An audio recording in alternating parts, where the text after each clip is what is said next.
clip one. What's up?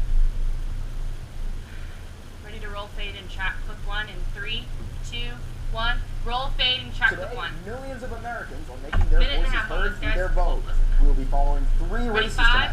First, the ready, American Jim? people Jim, are ready electing to a fade new up the president. finger. Hillary Clinton and And Donald Trump have become the least liked candidates in political history, and they're looking for support in key battleground states like North Carolina. We've got to do everything in our power to get everyone out to vote, to understand no matter what issue you care about. You're going to look back at the election on November 8th, and you're going to say it is the most important 1 minute, guys. vote you've ever cast, because that's when our country started working again. The key number, 270 electoral votes. Which candidate will get there first? All eyes are on North Carolina as the state is expected to play a major role, not only in deciding the presidency, but also who will control the Senate. Incumbent Republican Senator Richard Burr is running for the last time, but faces a heavily backed Democratic opponent, Deborah Ross. And in the governor's race, Republican Governor Pat McLaury will face off against his Attorney General, Democratic candidate Roy Cooper. You will see how legislation like House Bill 2 and voter ID law affect results across the state. Guys, we'll bring you all the political news you need to know, from across the nation and across the state. UON News Network's election coverage starts right now. Ready, Jim? In 5, 4, 3, 2, start motion, Jim. Fade to Jim. Cue Paul. Ready, 5, start your motion, 5, fade to 5. Network Election Center. I'm Paul LeBlanc. Ready, ticker, Tonight and we'll lower be bringing third. you Bring it results up. from the presidential election and North Carolina elections, including governor Ready and to clear Senate the lower races. third. We have correspondents at national and local campaign headquarters. We'll be hearing from them soon. And but fade it first, out. here's what we know so Fade far. out. Results will soon be coming in as polls on the East Coast We are have a full closing. screen for these Polls in results. Georgia, Indiana, Kentucky, South Carolina, Great. Vermont, Florida, and Virginia are now closed. You can go and The take other it. states will be closing at the half hour. We can confirm that Hillary Clinton has won We're gonna go Vermont back with to 3 5, electoral votes. and then we're We going can to also double box. confirm that Donald Trump has won Kentucky with 8 electoral votes, Indiana with 11 electoral votes, Hold there, and 5. West Virginia with 5 electoral votes. None of these results are surprising thus far. Vermont typically wins Democratic, back. while Kentucky, Indiana, Ready, and double West box? Virginia typically win Republican. We'll be bringing you more results as soon as we have them. Ready, double? Meanwhile, in North Carolina, the North Carolina State Board of Elections voted to extend voting time in Are we 2 staying Durham here? County precincts for an hour and a half. Excuse me. This comes after computer issues shut down sites early this Ready, double morning box? for periods as long as 45 minutes. It's all right. The North Carolina GOP released a statement opposing the motion, but Hillary Clinton's campaign manager, Robbie Mook, issued a statement in support of the extension. Ready, double Now let's box? toss it over Take. to Alex Hager. He's in our Ready, virtual 1. studio. Alex, what can you tell us? Take 1. Well, thank you, Bring it Paul. in. These Perfect. are the results we have so far. We have 24 states which have We're gonna closed go back their to double polls, box, and then but we're gonna only go back 4 to Paul, states and we which are we can tossing to call Harry, so correct? far. As you can see up here on the Agree East for a Coast, we've second? got Vermont coming in blue for Hillary Clinton, and then Can you moving zoom out towards just a the little bit? Midwest, we've got West Virginia, Just a little bit. Indiana, and Kentucky. Those all went Hold the way there, of 3. Trump. Now, That's your shot, so 3. far, Thank you. not Ready, a double box? whole lot of electoral votes have gone either way, just because these are smaller states with lower electoral totals. But we will be in here looking at this map Clear out all Hager's night ribbon. to tell you what is going on, and so you can help visualize it across the state. We're here to help you understand through the maps, statistics, and demographics what's happening in the Ready, double election box? and why it's happening. So right here in the virtual Take studio it. with the research team, Take it. I'm Alex Hager. Ready, Paul, back 5. to you. Thanks, Take 5. Alex. We'll be checking back in with you soon. Ready, Now 3. out west, 1 person is dead and 3 critically And injured ready after a with shooter 3. opened fire in California I know. near 2 polling locations Staying about 30 ready. miles from Ready, Los 3's Angeles. ribbon for Police are Perry. advising voters to On go to 3, a different on 3. polling location while they investigate. California polls close at 11 p.m. Eastern Time. Now we're going to hear from Perry with a new in the newsroom. Perry, what do you got for us? Take. Well, thank you so much. Obviously, elections are incredibly important. Everyone knows that, but sometimes it can be hard to see what the effects are. They can be pretty significant, though. For example, North Carolina here, Governor we're going Pat to the Trump McLaury is up for package, re-election tonight. He was fundamental in signing We're gonna and go back to supporting Paul, and North then we're going Carolina's to House Bill 2. package on HB A1. 2 forces A1. transgender and intersex individuals to use the same bathroom that's on their birth certificate and eliminates many state anti-discrimination laws. McLaury said Yep, that the bill take it is to out. provide safety, but the fallout was pretty extreme. In protests, numerous concerts were canceled, the NBA All-Star Game was relocated, millions of dollars worth of investment into the state was pulled. That's how quickly a lot of this change can happen. So tonight, I'll be focusing on how these presidential, senatorial, and gubernatorial races will be affecting you. Back to you, Paul. Take. Thanks, Perry. This year's election Got a has new certainly been ribbon? uncharacteristic, Bring to it in. say the least. We have Paige Barroso live in New York City with the Donald Trump campaign. But before we check Ready, in with her, clip let's take one. a look at Ready to a roll, look back, take, and excuse track me, at clip Trump's one. campaign for president. Roll clip one, take, track. Climbed his way to the Republican presidential nomination in July after beating out 15 other GOP He's got to be candidates. careful about looking down and up from the mic. And fellow Americans, Thank you. I humbly and gratefully accept your nomination. How much time is back there? Throughout the past year, his campaign has had its ups and downs. Make America great again, very simple. Trump faced public controversy after proposing to build a wall between the U.S. and Mexico as his immigration plan. Illegal Immigration Act fully funds the construction We are going. of a We're wall going to Paul. on our southern And he's border. gonna, like, Don't worry cue about her, it. essentially? Remember, I said Mexico's paying for the wall. Trump's followers have remained loyal even after multiple scandals that include insulting minority groups. The Muslim ban is something that, in some form, has morphed into a extreme vetting. Since he accepted the nomination, the campaign has focused on traveling to battleground states like Ohio, Pennsylvania, Florida, and right here in North Carolina. We're going to win the state of North Carolina, which I love. And we're going to win the White House. After the first presidential debate in September, a video from 2005 was released by the Washington Post and showed Trump and former NBC Universal anchor Billy Bush talking offensively about women. So it's Locker room talk, whatever you want to call it. I apologize to She my will family. hear I Paul when apologize he's to in the program. American people. Certainly, I'm not proud of 1 it. minute, everyone. But this is locker room talk. This resulted in major backlash for the Trump campaign, including some Republican leaders calling for him to step down. Trump worked to I'm gain looking back at his this. voter support at the first two presidential debates. Because you'd be in jail. People are coming into our country like we have no idea who they are, where they're from, what their feelings about our country is. At the third debate, Trump made headlines once again when he said he would not accept the results of the election. The system is rigged. You know it. I know it. The politicians know it. The following day, Trump made a statement All right, saying this is he the would last- accept the results last if song. he Ready, was five? the winner.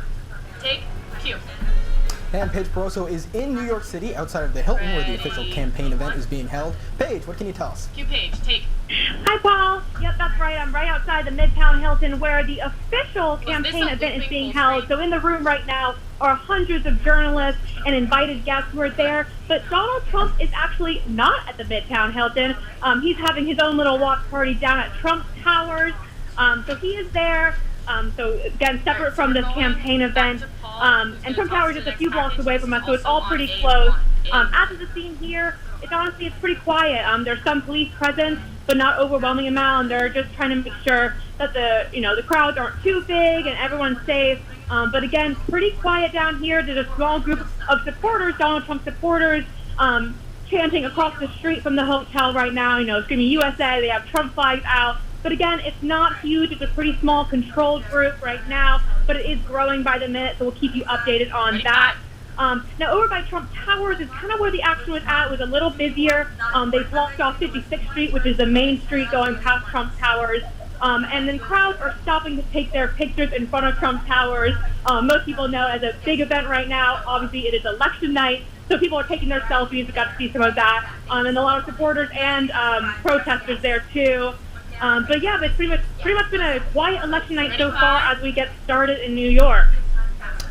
Thanks, Paige. We'll be sure to check back in with you shortly. And now to the Ready, Democratic clip side. one, Kaylee eight, Tracy is one. following the Hillary Ready, Clinton roll, take campaign. it, track, Tonight, one. she took a look back at Clinton's campaign. Roll clip one, take, track. In less than 24 hours, Hillary Clinton might be the first female president-elect of the United States. 2:20, everyone. Let's rewind and see how we got here. Clinton announced her second presidential bid in April of 2015 through a YouTube video. Everyday Americans need a champion, and I want to be that champion. Throughout her campaign, Clinton has said she'll cut taxes for the middle class. We don't yet have the kind of growth in the middle class that we need in America, and I am going to raise incomes, not taxes. And has said she will be an advocate for working Americans, women, and the LGBT community. In the Democratic primaries, Vermont Senator Bernie Sanders was her closest competition, but he's still trailed by more than 900 delegates, when Clinton clinched the party's nomination in June. Clinton officially accepted the nomination at the party's convention in July. Flash forward to the presidential debates in September and October. Clinton targeted Republican nominee Donald Trump's controversial comments towards women and minorities in all three debates.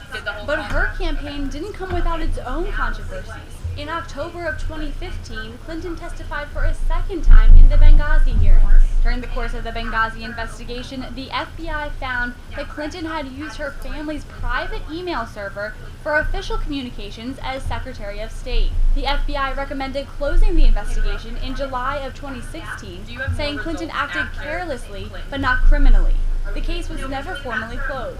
Instead, just 11 days before the election, FBI Director James Comey notified Congress that new emails had surfaced while officials were investigating former New York Representative Anthony Weiner, the estranged husband of Clinton's aide, Huma Abedin. Comey said in a letter to Congress that the new emails, quote, appear to be pertinent to the investigation. Democrats, former FBI officials, and President Obama spoke out against Comey's decision to publicize the investigation so close to the election. Despite the backlash, Comey and FBI officials are moving forward, but say there isn't a timeline for the investigation. We'll see if the ongoing server scandal affects Clinton tonight, on perhaps the biggest day of her professional and personal life. Take 5, Q. Paul's audio. Campaign headquarters. She is outside with the people in an election watch party. Kaylee, tell us about the atmosphere there. Take. Campaign headquarters. She is outside with the people in an election watch party. Kaylee, tell us about the atmosphere there. She is outside with the people in an election watch party. Take Paul back. We apologize for the technical difficulties. We'll be checking back in with Kaylee and Paige soon throughout the night, and we'll talk to all of our correspondents across the state as they cover gubernatorial and senatorial campaigns. Results coming in now are from some of ENN's most popular admission states. Clinton has taken Maryland in all of its 10 electoral votes. No surprise there, Maryland is a dependably blue state. Clinton has also taken New Jersey with the 14 electoral votes that come with it, Massachusetts and its 11 electoral votes, as well as D.C. and its 3 electoral votes. Clinton has also taken Delaware, that's 3 electoral votes. No surprises there, all dependably blue states. Trump has won Oklahoma with 7 electoral votes. The 2016 election isn't only, and so we are going to keep you posted on those as they come in. Now, the 2016 election isn't only between 2 candidates, there are also 2 third-party candidates. Jill Stein announced her presidential run on June 22nd, 2015. Stein is the Green Party's nominee for president. In national polls, Stein has typically received between 1 and 5%. Her platform incorporates the idea of power to the people by moving from the exploitation of corporate capitalism. Stein is looking to focus more on people, the planet, and peace. Back in June, Stein, in a running mate, Ajamu Baraka, is the activist, writer, and intellectual. The other third-party candidate is Gary Johnson. Johnson is a libertarian, which means he strongly believes in the doctrine of free will. This means you can believe whatever you want to believe. While the chance of Johnson winning is pretty much impossible, Johnson says he hopes if he wins one state, that would prevent either of the 2 major party candidates from reaching 270 electoral votes, the magic number, and ending the 2-party system. Johnson was formerly the governor of New Mexico and also campaigned for president in 2012. Johnson hopes to end the threat to civil liberties, reform immigration without building a wall, and hopes to incentivize job growth. Johnson's running mate Bill Weld was a former governor of Massachusetts. Now, throughout this election, you've probably heard a lot about the Electoral College. While it can seem a little complicated, it's an important part of the presidential election. Perry Elliott-Durrani breaks down how it all works. Roll quick 1, take track. People talk about the Electoral College. They're actually referring to 538 people or electors all across the country. When you cast your vote for president, you can think of your vote as going towards a state tally. When the polls close, the electors from the party that won the most votes are chosen to represent their state. According to government archives, those electors vote with their party more than 99% of the time. In each state, except in Maine and Nebraska, where they do things a little differently, it's a winner-take-all system. This means in 48 states, all of the electoral votes go to one candidate. In Maine and Nebraska, the number of votes can be split between candidates. This system is important, especially if you live in a largely populated state, because your state has more electoral votes. California has the most influence, with 55 electoral votes. while less populated states like Wyoming only have 3. Last VO, ready, 5. The first candidate to get to 270 votes wins the election. Open his mic, take 5, fade up track. After the break, we'll be talking with Can Kaylee you bring Tracy, up the Clinton 360? campaign. Stay with us. And fade to black. We're in, rejoin. Ready, fade to jib. In 3, 2, 1, fade to jib. Q Paul, ready, 5, fade to 5. Welcome back to Bring up Elon the News Network CG. Election Center. As results continue to come in, let's go back to Alex Ready, Hager, double the box? man with Take the double maps, box. to see what all this means. Alex? Ready, 1. Thank you, Paul. I am indeed the man with the maps, or at least one map here, as we're looking at the national results so far. Like we said before the break, we've got some new states in the Northeast coming in blue. Maryland, Delaware, New Jersey, Massachusetts, all going blue. Those are typically Democratic states, not a huge surprise there. District of Columbia, you can't really see it, but it still counts. They still get votes, and that is right there as well. That one has gone blue. Fun fact, Maryland is home to the most Democratic voting city in the country. That is Baltimore. That is a city that is historically, and especially in 2012, voted particularly Democratic. So that's what we've got on the state front. Again, still not a whole lot of surprising results coming in, especially as these early East Coast polls close. Paul, I'm going to send it back on to you. Take double box. Q Paul. Thank you, Ready, Alex. We 5, will continue take to come 5. back to you as Ready, results Sky. pour in. Now we have Kaylee we have Tracy a in remix New for York this? City instead of being inside Ready, campaign Kaylee, ready, headquarters. Kaylee. She's with the people at an election watch party. Ready, Kaylee, what Kaylee. can you tell us about the atmosphere? Take Sky. And now we have Kaylee Tracy in New York City instead of being inside campaign headquarters. She's with the people at an election watch party. Kaylee, what can you tell us about the Cut atmosphere? Skype audio, take 5. Take 5, take 5. We Sorry. apologize for the technical difficulties again. I promise we will connect to Kaylee and Paige at some point Where are we throughout the going, night. Rachel? Ready, We'll be 4? talking to our correspondents who are also covering gubernatorial and Senate races in North Carolina, as we are one of the closest swing states in the country. You can get there in prompter. We will have more results for you as they pour in. Now let's talk local, all right? North Carolina is, of course, a very close state. We have a very competitive governor's race, one of the most competitive in the nation, of course. Republican incumbent Pat McLaury versus Democrat Roy Cooper. This election could come down to the last few votes. Andrew Feather is at the McLaury campaign headquarters in Raleigh. Andrew, can you tell us what's happening? We do not have Feather. Apologies. Andrew is not with us right Do we now, have but the he package? did look into the gubernatorial Governor's race and package. specifically Pat Ready, McLaury clip 1? in it. Let's take a Roll look. clip 1, take track. And incumbent Pat McLaury is facing off against Democratic Attorney General Roy Cooper in the North Carolina governor's race. McLaury is running on his record of conservative reforms, but Cooper says those reforms are hurting the state. Since McLaury became the first Republican governor of North Carolina in 20 years when he took office in 2013, the state has cut taxes and slashed government spending. Despite this, McLaury has never been too popular in the state. His approval ratings usually hover in the low 40s, but fell into the 30s earlier this year. McLaury has been criticized for his support of the Public Facilities Privacy and Security Act, better known as HB2, and for signing the state's controversial voter ID law, which was declared unconstitutional in July. But McLaury isn't the only one facing criticism. Cooper, who has been North Carolina's Attorney General since 2001, has come under fire from Republicans for refusing to defend HB2 and declining to represent the state's appeal of the voter ID law decision. Cooper says he refuses to represent discriminatory laws and that if elected governor, he would repeal both HB2 and the voter ID law. He also says he would raise pay for public school teachers to keep the best teachers in the state. Andrew Feather, Elon News Network. Clear that out. Ready, 5, take 5. Cue Paul. And now on the Democratic side, Avik Bargave is covering Roy Cooper, who will be running against Pat McLaury in the Let's go Raleigh to Rachel. headquarters. Ready, Avik, can you 4. tell us what's happening? Never mind, we can't. And we don't Ready, have 4. Avik this second. That means it's a good time to check in with Rachel Ellis, who's going to be looking at all of our social media throughout the night and what's going on in the Twitter atmosphere, the Twitter sphere. Rachel, what can... Take 4. Thank you, Paul. As I'm looking here on my iPad, I see a lot of discussion about a lot of the Senate races and local North Carolina races that are happening here tonight. If I look at a tweet that Pat McLaury, incumbent Governor Pat McLaury tweeted a few hours ago, he said, "A vote for Pat McLaury, is a vote for better schools, higher teacher pay, 300,000 new jobs, lower taxes, and lowest unemployment rate in 9 years." Pat McLaury, I've seen a few tweets so far saying there is some concern with Pat McLaury with the race tonight, but we definitely see a lot of action here on Twitter in regards to this incumbent governor. So, Paul, back to you. Take 5. Cue. Audio on 5, please. Audio for Paul. Lose it. Audio on 5. Repeat it. Feather, if you can hear us, we are going to toss to you now. Andrew Feather, live at the McLaury Ready with headquarters. his audio? Take his audio. Q, Feather. Come on. Come on, baby. Paul needs to say something. Feather, can you hear me? Feather, you there? Apologize for technical difficulties. We cannot. We apologize for more technical difficulties. We'll be connecting with Andrew Feather very soon. Now, we've been hearing a lot of... They're taking that to heart. Excuse me, go ahead, Andrew Feather. We're trickling into the Pat McLaury election night party here in Raleigh. It's pulled through just a little less than an hour ago. Right, where are we going from here, guys? Very optimistic that McLaury will win re-election. I talked to a few McLaury campaign staffers earlier today, and they were sure that McLaury was not just going to win, but come away with a resounding victory over Democratic Attorney General Roy Cooper.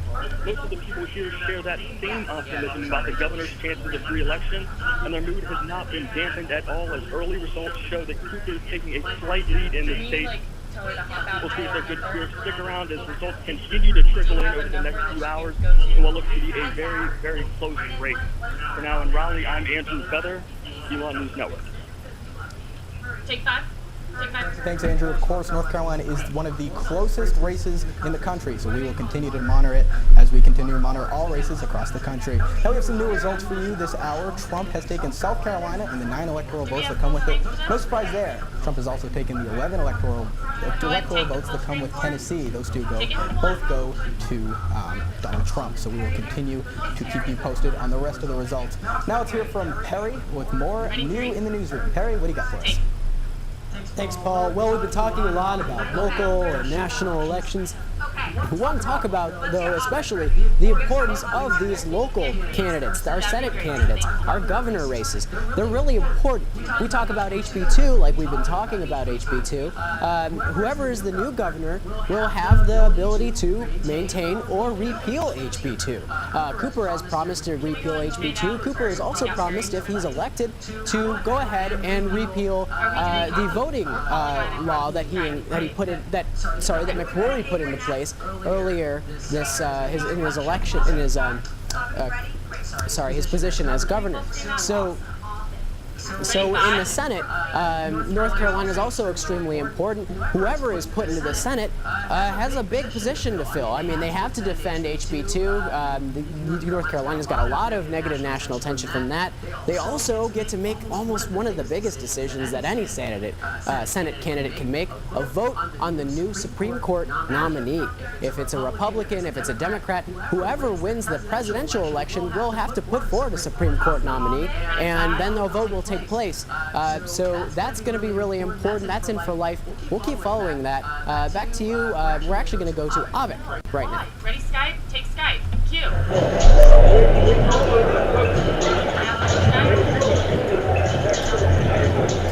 Hey guys, it's my Ethan here.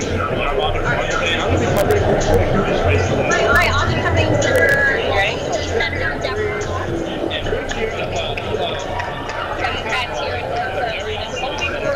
Yeah, I can't find us presidential race and also fight in a governor's race and the Senate candidate as well. Deborah Ross celebrating here tonight behind me, hoping to pull out a vote win. Right, and I give you the facts. I got a chance to talk about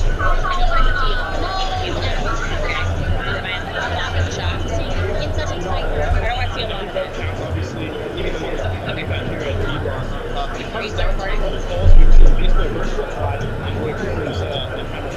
Democrats here in North Carolina hoping for a sweep across any tight race, not only back in the presidential race, but two Republican incumbents they see as very vulnerable, the governor and the senator.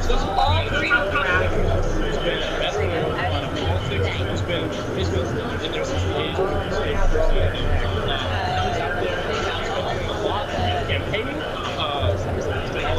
yeah, so we'll be back to you guys with more updates, but back to you. Take five.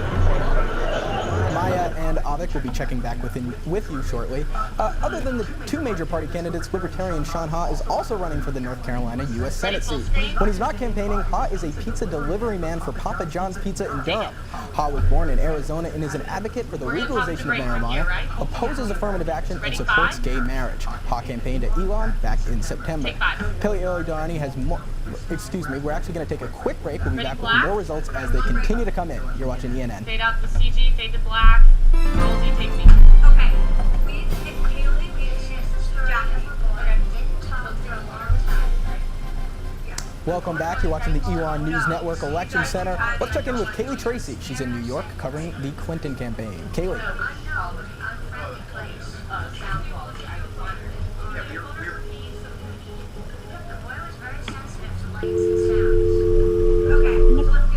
We apologize once again for the technical difficulties. We will be connecting with Kaylee, who's live with Clinton and Page, just a little over a mile away with the Trump campaign. Once again, just to explain how the night works, in the bottom of the screen you can see a ticker that counts down to when the next poll closes, so that you can know when we are going to be bringing you more results. You can see on the other side of the screen the magic number is 270. We have a red T for Trump and a blue C for Clinton as we count down at the race to that magic number. So now let's go to Alex Hager, who's in the virtual studio, to break down numbers as they come in. Alex, do you have anything for us? I'm very sorry. Also, not only have we called a couple of races, but we've got our eyes on a couple of other races that are coming in really tight so far. Two huge swing states. So first, we're going to look at Florida. Down here in the South, obviously we know that that's going to be a huge state to win for either of the candidates. And with 60% or about 60% of precincts reporting, that one's pretty much almost absolutely a dead heat. My research team is telling me that it's almost a difference of about 500 to 1,000 votes now. So we've talked about in the past, in the year 2000, Bush and Gore. That one came down to quite literally the time that the last vote was counted. We know we're going to be here for a pretty long night tonight, but Florida's looking like it might make it a little bit longer. Now, looking at our home state of North Carolina, with about 13% of precincts reporting, that one is pretty much all knotted up as well. 48% Clinton and 48% Trump at the last check. So these battleground states are really going to be hard-fought battles for both candidates. We're going to be bringing you updates on those all night. Even when we can't call states, we can bring you updates on what is going on in those battleground states. Paul? Those battleground states certainly keep us young. Thank you, Alex. They do. Now, not only are we covering the big national and local races tonight, we're also covering the races you might not know about. One of the local elections happening tonight, the race for North Carolina Attorney General, With current North Carolina Attorney General Roy Cooper running for governor, two candidates are running to replace him this election. On the Democratic side is Josh Stein. According to his campaign website, Josh Stein graduated from Harvard University and Dartmouth College and has served as the Senior Deputy Attorney General and in the North Carolina State Senate. Prior to getting involved in politics, Stein taught high school in Africa. Today, Stein lives with his wife and kids in Raleigh. On the Republican side is Buck Newton. According to his campaign website, Buck Newton has been a member of the state Senate since 2011. Newton grew up in Wilson, North Carolina, and graduated from Appalachian State University and Campbell University. In addition to being involved in politics, Newton also runs a private practice and is a small business owner. Today, Newton lives in Wilson with his wife and 3 children. Now, between local and national politics, North Carolina is an important state on election night. Jackie Pascal looked at North Carolina's national impact. And then we're going to come back. C4 about Stein. C4. With 60% or about 60% of precincts reporting. That was pretty much almost absolutely. Ready, double box? My research team is telling me. Obama in the 2008 election against John McCain. The state went back to red in the 2012 Obama versus Mitt Romney presidential election, but only by a small margin of 2%. This year's polling has been a toss-up between the two candidates, but the most recent results lean towards Hillary Clinton. Some big issues coming out of North Carolina this election cycle include LGBTQIA rights and the Black Lives Matter movement. LGBT rights shifted into focus in House Bill 2, also known as the bathroom bill, passed in March. This bill requires people to use the bathroom according to their biological sex listed on their birth certificate. In a September rally in Greensboro, Clinton said this bill leads to bigotry and that she's, quote, running for the LGBT teenager here in North Carolina who sees your governor sign a bill legalizing discrimination. And after going back and forth on the issue, Trump has changed his opinion about the bill. His most recent statement in July is in support. The Black Lives Matter movement caught attention in many states, but after the shooting of Keith Lamont Scott by a cop in Charlotte, riots erupted across the country. During the presidential debate, Trump mentioned the Charlotte shooting, asking for more safety in inner cities. However, his statements during the Republican National Convention received backlash for being racist and isolating towards all inner cities and people of minority ethnicities. Clinton has said she would increase federal funding for racial sensitivity training for police officers and imprison fewer Black and Hispanic men. While some are skeptical that she will follow through with this plan, she has used her previous work in inner city and school safety to support her statements. As tight as this race has been over some of North North Carolina's most controversial issues, 15 electoral votes could be the deciding factor for who wins the White House.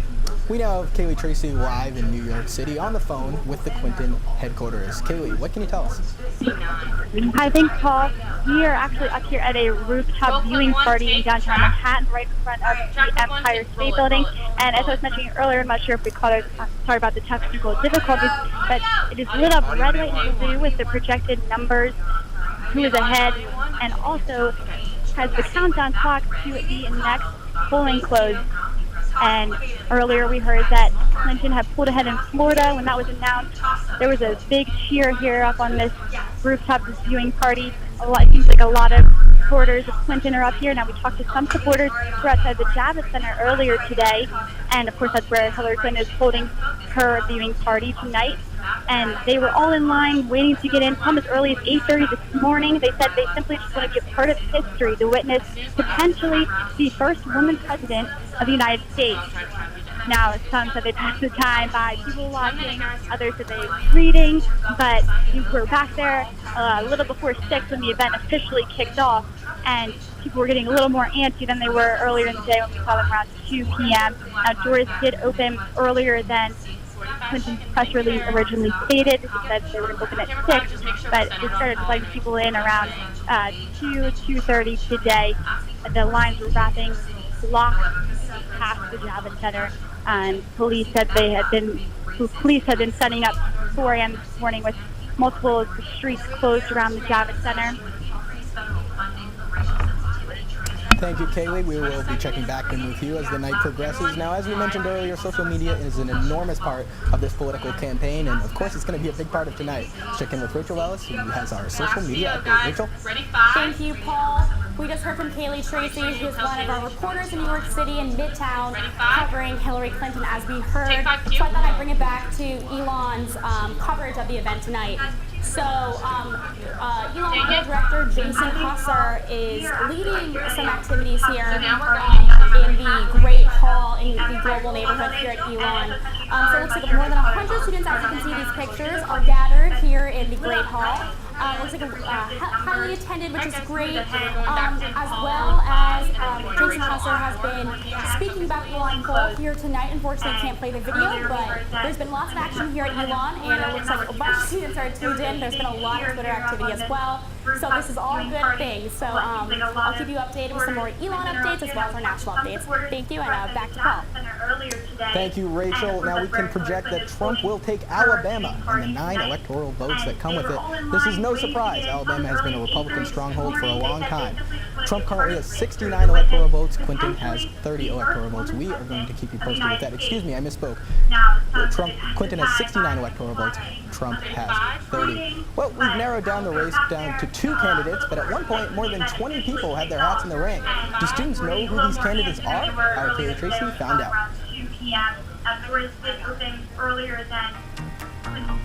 Martin O'Malley ran as a Democrat.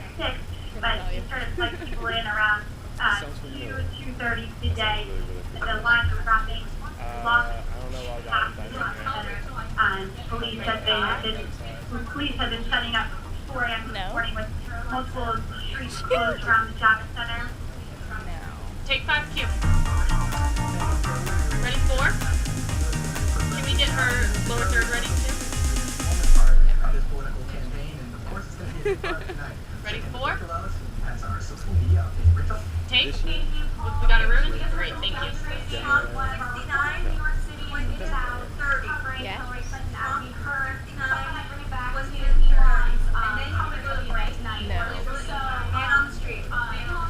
Men on the Street package is next in clip 1 for A1.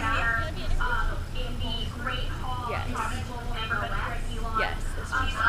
Jill Stein, yes. And is she the, I don't know if it's like Green Party, okay. Break, we talked to some students who were at the Iowa caucuses at the beginning of the year and how the campaign has changed since then. Stick with us. Ready 5? Take. With results. Ready full screen? Roll full screen, please. Welcome back, everybody. We have Jackie Pascal on the phone at Richard Burr's campaign in Winston-Salem. Hey, Jackie. Hey, Paul. Yes, I am here in Winston-Salem. It's actually Burr's hometown, North Carolina Senator Burr. And we have a crowd of about 150 people, not including the tons of reporters that are here.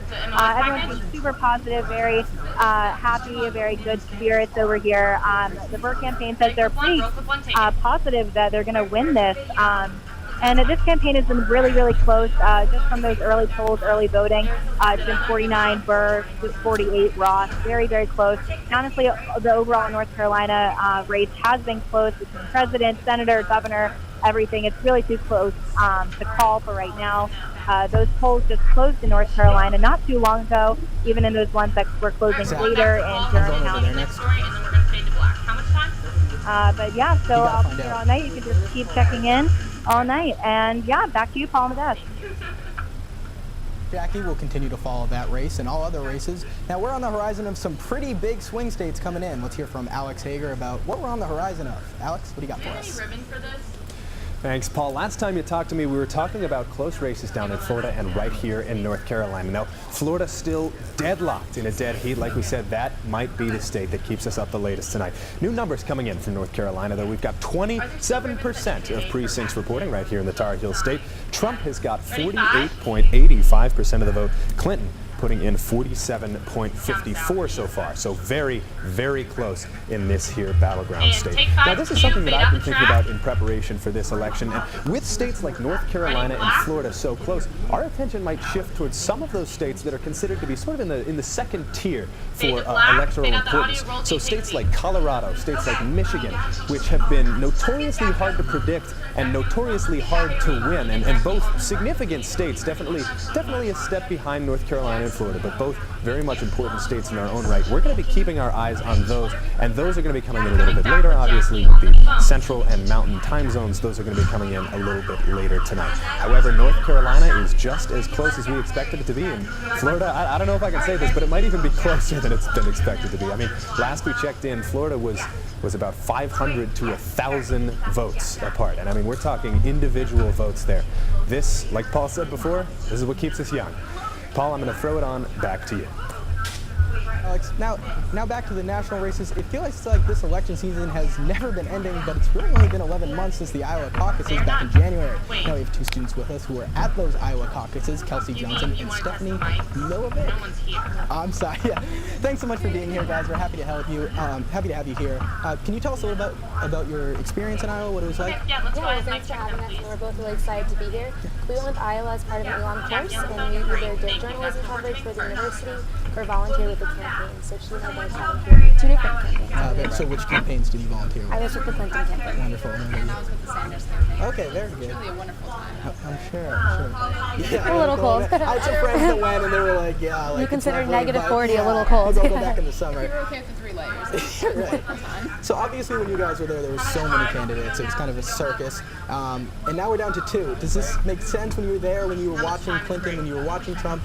How we got here? Does that make sense to you? To me, it makes perfect sense. So after leaving Iowa, I predicted that Trump would get the nomination for his party and Clinton would come out with the thin margin for our Democratic Party. So you were right on. So you were right on. What about you? I was a little off looking at it. I did figure that Clinton would come forward, even though I was hoping for her to go through. I did expect Clinton to ultimately make it. He was a little too progressive, I believe, for his time. All right. In 3, 2, 1, fade to 5 and Q. Can we bring up CG with something other than Trump takes an early lead? Right.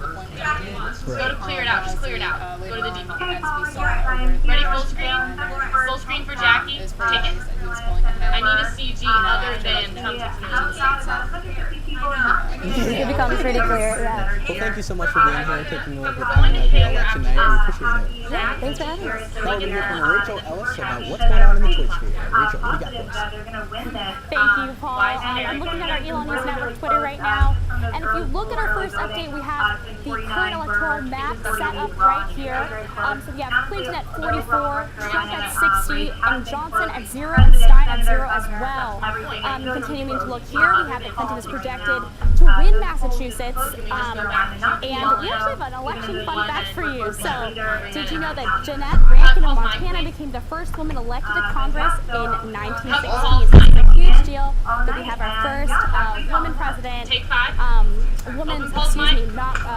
nominee set up for us here. So, Paul, back to you.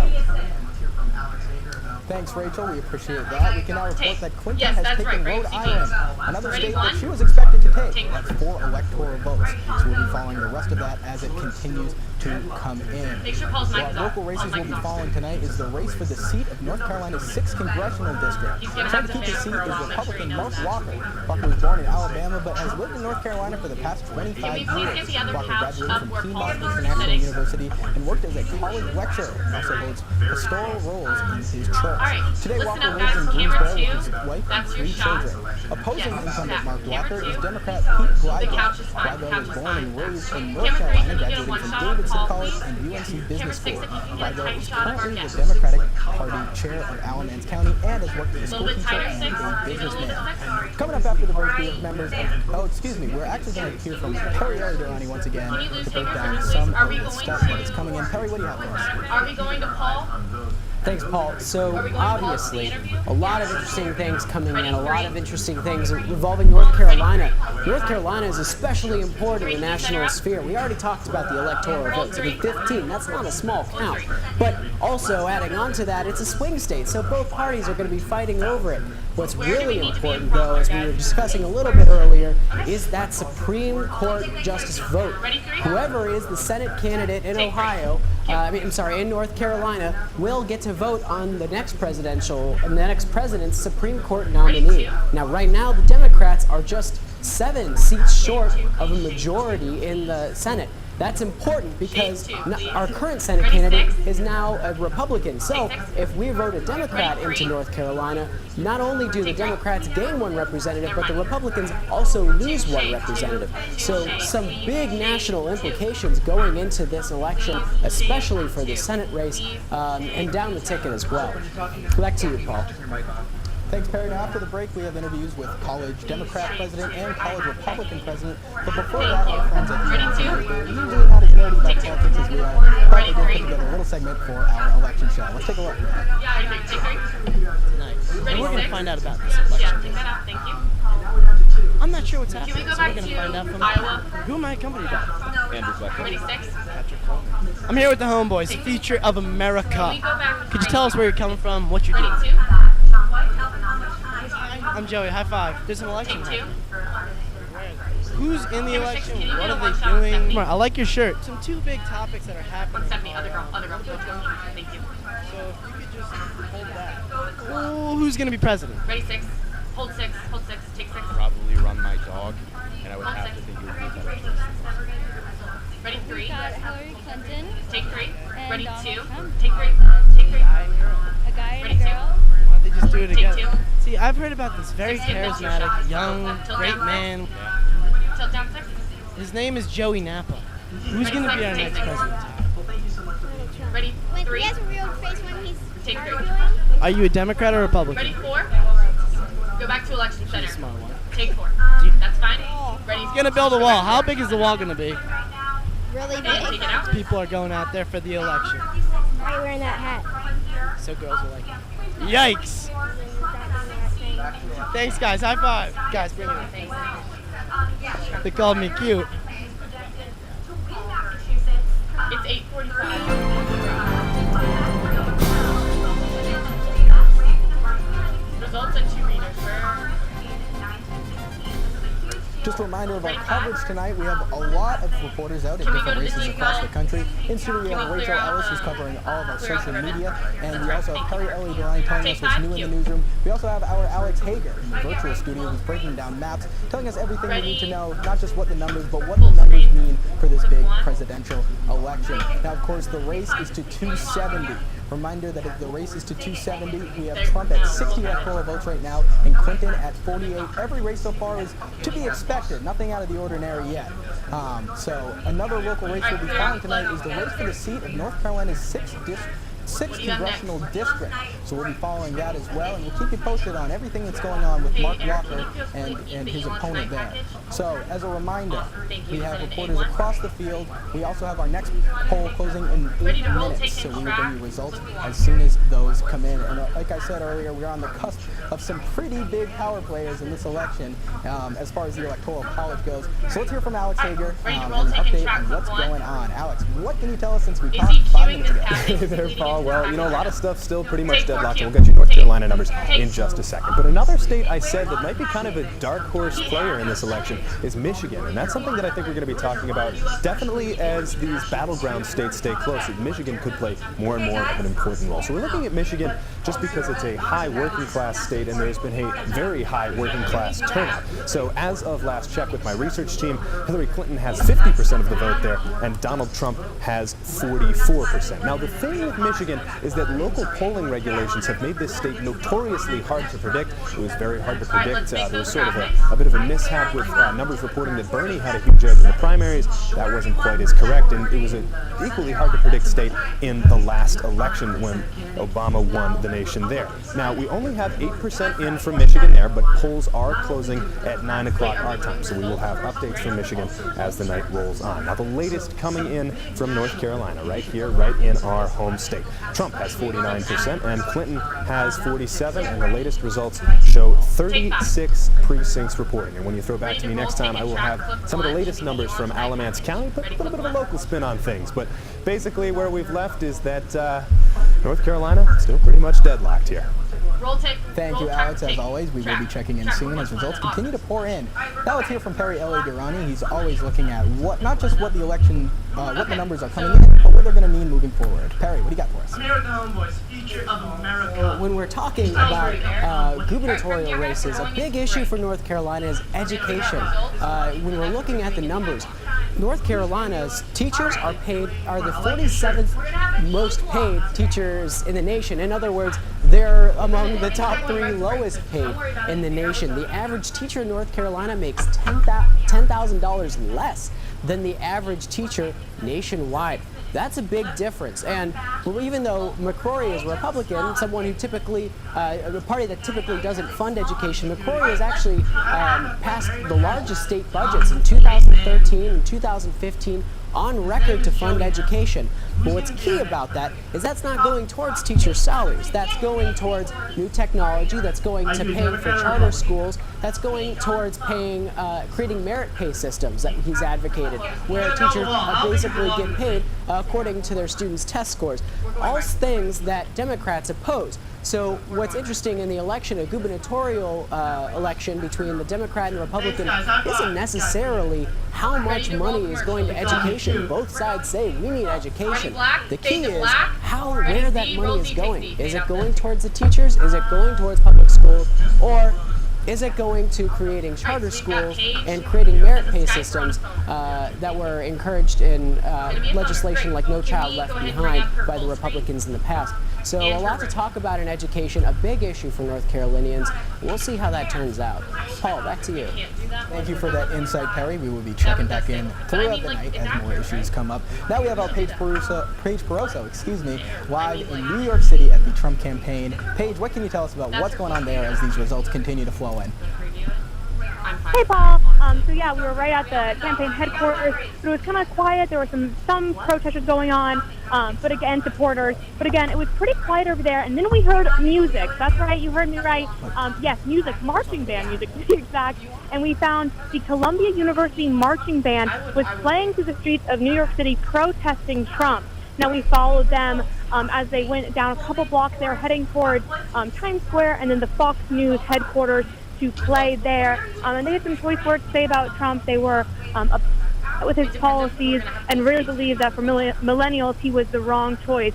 Now we're heading towards we're heading towards Times Square to talk to some more millennials who might be camping out there watching the live election results come in there. But it's a pretty charged night as we're talking to more people away from the media and talking to people who are actually, in the voting and in those election results right now. So we'll keep you updated on more millennial perspectives as we meet more young people out here watching history go down.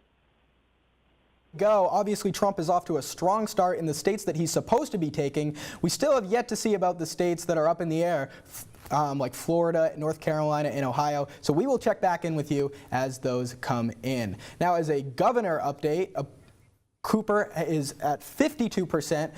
while McLaury is at 46%. That race is just too close to call right now. Coming up after the break, we've got more from Rachel Ellis with the social media, as well as Perry breaking down what all of these results mean.